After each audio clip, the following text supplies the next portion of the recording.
Hello. नमस्ते दोस्तों। स्वागत है आपका स्पेसिफिक स्टडी एरिया में। आज हम जिस चीज की चर्चा करने जा रहे हैं वो है क्लास 6 की एनसीईआरटी का चैप्टर नंबर 4, जिसका नाम है मानचित्र या मैपिंग या मैप। फ्रेंड्स, इससे पहले हमने सौरमंडल में पृथ्वी, ग्लोब, अक्षांश और देशांतर, पृथ्वी की गतियों के बारे में पढ़ लिया है। अब हम जो बात करने जा रहे हैं वो है मानचित्र के बारे में। मानचित्र फ्रेंड्स, हम अपने आसपास हम अपने जब स्टडी करते हैं तो मानचित्र की हमारे लिए बहुत ज़रूरत रहती है। इसके लिए जब हम किसी टीचर से भी पढ़ते हैं तो उसके लिए हमें मानचित्र हमारे सामने होना चाहिए कि मानचित्र से हमारे लिए जल्दी समझ में आ जाता है। ये आपकी ये आपकी कुछ मिनटों की वीडियो आपके लिए पूरा चैप्टर कवर कर देगी, मानचित्र। तो चलिए हम मानचित्र से शुरू करते हैं। मानचित्र सर, इसमें एनसीईआरटी में दिया गया है कि हमने पहले ग्लोब के मैप के बारे में पढ़ चुके हैं हम पहले। इसकी कुछ अध्ययन की सीमाएं होती हैं। जब हम पृथ्वी का अध्ययन करना चाहते हैं तब ग्लोब हमारे लिए काफी उपयोगी साबित होता है। लेकिन जब हम पृथ्वी के केवल एक भाग जैसे अपने देश, राज्यों, जिलों तथा शहरों के बारे में अध्ययन करना चाहते हैं तो यह हमारे लिए उतना उपयोगी नहीं होता। समझ पा रहे होंगे कि ग्लोब हमारी पूरी पृथ्वी को दर्शा देता है। लेकिन जब हमारे लिए किसी एक देश विशेष या एक शहर विशेष या राज्य विशेष के बारे में कुछ महत्वपूर्ण जानकारियां जुटाने होती हैं तो हम उतना ग्लोब काम नहीं आ पाता है। इसके लिए हम किसका उपयोग करते हैं? मानचित्रों का उपयोग करते हैं। अब मानचित्र की परिभाषा देख लेते हैं। मानचित्र पृथ्वी की सतह या इसके एक भाग का पैमाने के माध्यम से चपटी सतह पर खींचा गया चित्र है। मतलब जो हम पृथ्वी है हमारी, उसकी सतह या उसके एक भाग पर हम जो एक चपटी सतह पर खींचते हैं या जो हम सतह पर एक चित्र खींचते हैं वो हमारा मानचित्र हो जाता है। मानचित्र हमारी विभिन्न जरूरतों के लिए भी आवश्यक है। कुछ मानचित्र छोटे होते हैं और कुछ मानचित्र बड़े होते हैं। तो इसमें मानचित्रों के बारे में बताया गया है कि कुछ छोटे होते हैं तो कुछ बड़े होते हैं। देखना, हमारे पास एटलस, उम्मीद करता हूँ आपके पास एटलस होगा। लेकिन एटलस किसे कहते हैं? एटलस जब बहुत से मानचित्रों को एक साथ रख दिया जाता है, यानी कि मान लो बहुत से मानचित्रों, जैसे मान लो 15 या 20 मानचित्रों को मिला के जब एक साथ रख दिया जाता है तो हमारा क्या बन जाता है? एटलस। अब मानचित्र के प्रकार देख लेते हैं। मैप के इनमें से कुछ 3 प्रकार महत्वपूर्ण हैं। एक भौतिक मानचित्र, एक राजनीतिक मानचित्र और एक ये नीचे आ गया थीमेटिक मानचित्र। कौन सा मानचित्र? थीमेटिक मानचित्र। तो भौतिक मानचित्र यानी फिजिकल मैप के बारे में हम जानकारी ले लेते हैं। इसमें हमारे जो पृथ्वी की प्राकृतिक आकृतियां हैं, मतलब जो पृथ्वी की प्राकृतिक आकृतियां, जैसे जो पर्वत हैं, पठार हैं, मैदान हैं, नदियां हैं, महासागरों हैं, मतलब ये वाली जो प्राकृतिक हैं, जो प्रकृति की हैं, पहले से ही पृथ्वी पर हैं, उनके लिए हम क्या बोल देते हैं? उसका जो विवरण देता है उसके लिए भौतिक मानचित्र। और जो हमारे राज्य हैं, नगरों हैं, शहर हैं तथा गांव और विश्व के बारे में जो चर्चा देता है, यानी उनकी सीमाओं को दर्शाने वाले, जैसे भारत के पड़ोसी देशों के बारे में जानकारी, जैसे भारत के राज्यों के बारे में जानकारी, जैसे राज्यों के जिलों के बारे में जानकारी, इन सब चीजों को हम क्या बोल देते हैं? राजनीतिक यानी पॉलिटिकल मैप। इसके बाद हम थीमेटिक में आ जाते हैं। इसमें कुछ ये वनों के लिए है, ये सड़कों के लिए है, ये वर्षा उद्योगों के लिए है, ये वर्षा के लिए, ऐसे मानचित्रों को हम थीमेटिक मानचित्र कह देते हैं। अब इसमें मानचित्र के 3 घटक हैं। 3 घटक कौन कौन से हैं? दूरी, दिशा और प्रतीक। तीनों घटक के बारे में थोड़ी थोड़ी जानकारी ले लेते हैं। मानचित्र एक आरेखन होता है जो पूरे विश्व या उसके एक भाग को छोटा कर कागज के पन्ने पर दर्शाता है, या यह कह सकते हैं कि मानचित्र छोटे पैमाने पर खींचे जाते हैं। मतलब मानचित्र क्या छोटे पैमाने पर खींचे जाते हैं, इसका मतलब आरेखन होता है जो पूरे विश्व का, मतलब जो किसी एक भाग को हम छोटा करके कागज के पन्ने पर दर्शा देते हैं। अब लेकिन इसमें भी इसकी जो सावधानी बरती जाती है वो क्या किया जाता है कि इसको जब छोटा किया जाता है तो मतलब ऐसे किया जाता है कि जो स्थानों की दूरी है वो वास्तविक दूरी बनी रहे। इसका मतलब जो स्थानों के बीच की दूरी में कोई परिवर्तन ना हो। यह तभी संभव हो सकता है जब कागज पर एक छोटी दूरी स्थल की बड़ी दूरी को व्यक्त करे। मतलब जैसे मान लो हम मान लें 1 सेंटीमीटर की, जो हम जैसे ये मान एक मिनट, जैसे 1 सेंटीमीटर 1 सेंटीमीटर को हम मान लेते हैं कि ये 500 किलोमीटर है। तो 500 किलोमीटर ये हमारा क्या हो गया, जो पैमाना मान लिया हमने। तो इसका मतलब इसको बड़ी सावधानी से मापा जाएगा। जैसे मान लो मान लेते हैं कि एक मान लेते हैं, जैसे मान लो एक स्थान से बी स्थान की दूरी कितनी है, 500 किलोमीटर है। ए स्थान से लेके बी स्थान की जो दूरी है वो कितनी है, 500 किलोमीटर।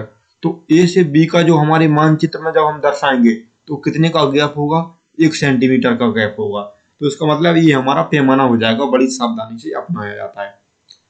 अब इसमें ये उदाहरण दिया है, जैसे उदाहरण के लिए आप पढ़ सकते हो, वैसे ये इम्पोर्टेंट नहीं है। आपके विद्यालय एवं आपके घर के बीच की दूरी कितनी है, 10 किलोमीटर है, जिसे मानचित्र पर 2 सेंटीमीटर की दूरी से व्यक्त किया जाता है। इसका अभिप्राय है कि 1 सेंटीमीटर तक ये 5 किलोमीटर को दर्शाएगा और रेखा चित्र का पैमाना होगा 1 सेंटीमीटर बराबर 5 किलोमीटर। अब इसके बाद जो हम बातें हैं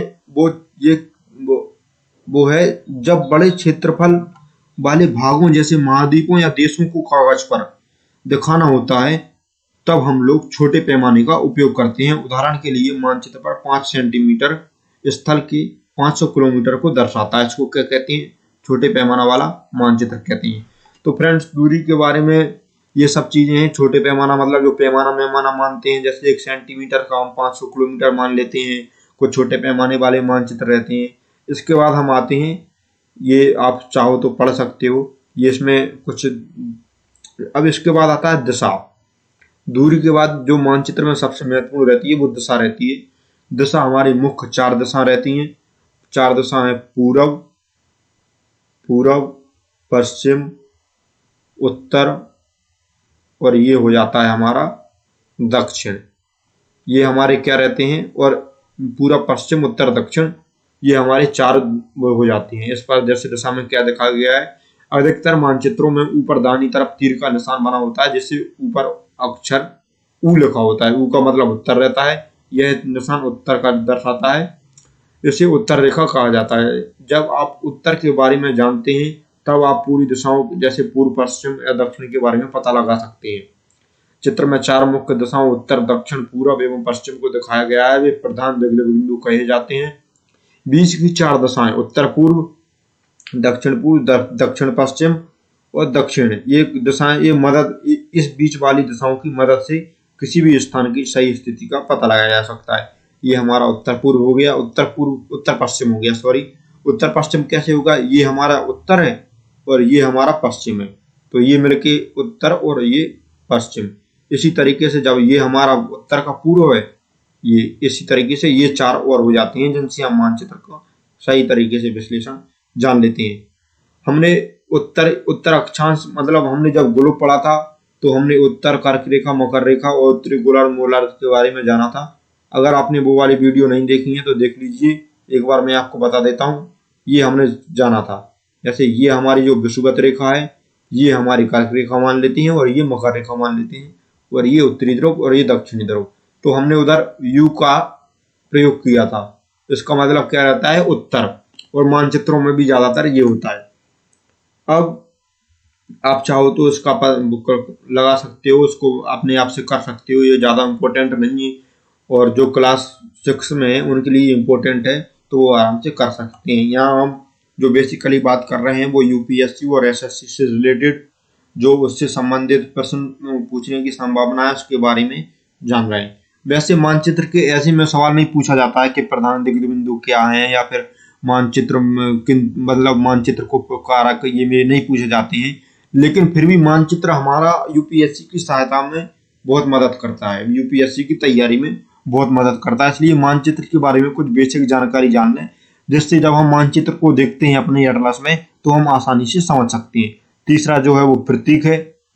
प्रतीक मतलब सिंबल, जैसे किसी को पेन का किसी को एक विशिष्ट तरीके से पहचान देना, विशिष्ट तरीके से उसको बनाना, वो क्या रहता है, वो क्या कहलाता है, प्रतीक। जैसे इसकी परिभाषा देख लेते हैं। यह किसी भी मानचित्र का तीसरा प्रमुख घटक है।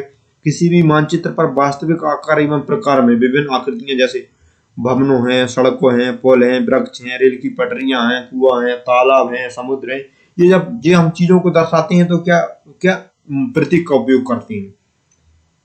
इसलिए अब इनके लिए कुछ जैसे मान लो कुछ प्रतीकों के बारे में जानकारी ले लेते हैं। जैसे रेलवे लाइन है, तो रेलवे लाइन को यहाँ पर 3 भागों में बांट दिया है, मीटर लाइन, बड़ी लाइन, मीटर लाइन और रेलवे स्टेशन। तो रेलवे स्टेशन अपना ये हो जाएगा, कौन सा रेलवे स्टेशन, ये हो जाएगा, और मीटर लाइन अपना ये बीच वाला ऐसे दर्शाएंगे, और बड़ी लाइन अपनी ऐसे दर्शाएंगे। इसी तरीके से कच्ची और पक्की सड़कें 2 प्रकार की हो जाती हैं। पक्की सड़कें ऐसे, और इसी कच्ची सड़क, ये पक्की सड़कें ऐसे दर्शा देंगे, और जो कच्ची सड़कें हैं वो ऐसे दर्शा देंगे। अंतर्राष्ट्रीय राज्य और जिला, अंतर्राष्ट्रीय सीमा, जब आप वर्ल्ड का मैप देखोगे तो अंतर्राष्ट्रीय सीमा इस तरीके से होगी, और आप किसी देश के अंदर देखोगे तो उसकी राज्य की सीमा इस तरीके से होगी, और जब आप राज्य के अंदर देखोगे तो उसकी जिले की सीमा इस अंक से प्रदर्शित होगी। अब नदी, कुआं, तालाब, नहर के बारे में बात कर लेते हैं। ये अपनी नदी हो जाएगी। नदी कैसी, ये थोड़ा नदी जैसा लगे। कुआं एक, जैसे ये कुआं, ये ब्लैक, ये कुआं हो जाएगा। तालाब, ये तालाब हो जाएगा, और ये अपना नहर, और ये पुल हो जाएगा। मंदिर मस्जिद की पहचान करना आसान है। जैसे ये मंदिर है, ये गिरजाघर है, और ये अपन मस्जिद, और ये अपनी छतरी। पोस्ट ऑफिस और ये सब आप देख लेना। ये बस्ती, कब्रिस्तान, और पेड़ के बारे में, ये पेड़ हो जाएगा, और ये अपना घास हो जाएगा। अब क्या है, मानचित्रों की एक विश्वव्यापी भाषा होती है जिससे सभी आसानी से समझ सकते हैं। इन प्रतीकों का उपयोग के संबंध में एक अंतर्राष्ट्रीय सहमति है, मतलब इंटरनेशनल लेवल पर ये सभी प्रतीक का उपयोग किए जाते हैं। इसमें आपस में एग्री है, जो सब इसको एक्सेप्ट करते हैं। तो इसके बाद जो हमारा बात आ जाती है, वो आगे एनसीईआरटी में लिखा है, ये रूल प्रतीक कहे जाते हैं।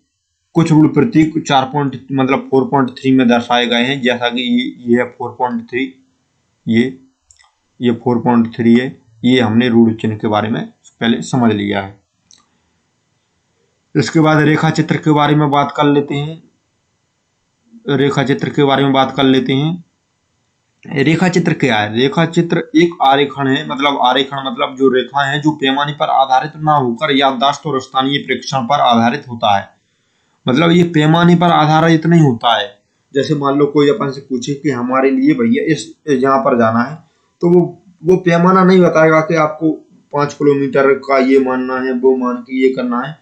वो अपने स्थानीय प्रेक्षण के आधार पर बता देता है। इसलिए इसकी आगे परिभाषा है, कभी कभी किसी क्षेत्र के एक कच्चे आरेखण की आवश्यकता वहां के एक स्थान को दूसरे स्थान के सापेक्ष दिखाने के लिए होती है। मान लीजिए कि आप मित्र के घर जाना चाहते हैं, लेकिन आपको रास्ते की जानकारी नहीं है।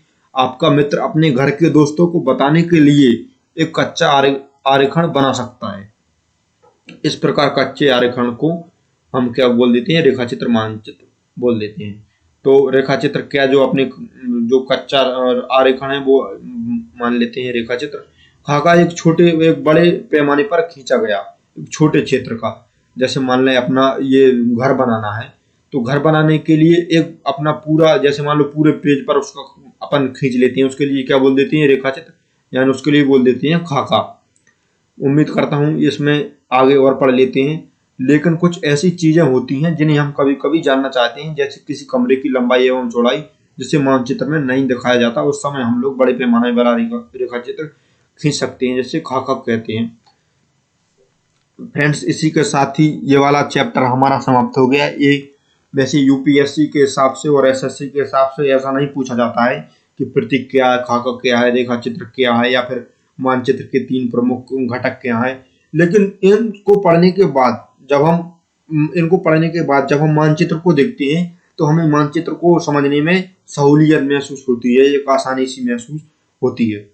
इसके फ्रेंड्स, ये कुछ प्रश्न हैं। इन प्रश्नों के बारे में हम डिटेल से जानकारी लेंगे। अभी फिलहाल इतना ही। मुझे उम्मीद करता हूँ ये वाली वीडियो आपके लिए पसंद आई होगी। पसंद आई हो तो हमारा चैनल स्पेसिफिक स्टडी एरिया को लाइक करें, शेयर करें, सब्सक्राइब करें, और कमेंट करना ना भूलें, जिससे कि हम आपके लिए आगे ही ऐसी महत्वपूर्ण वीडियो लाते रहें। बहुत बहुत धन्यवाद फ्रेंड्स। जय हिंद।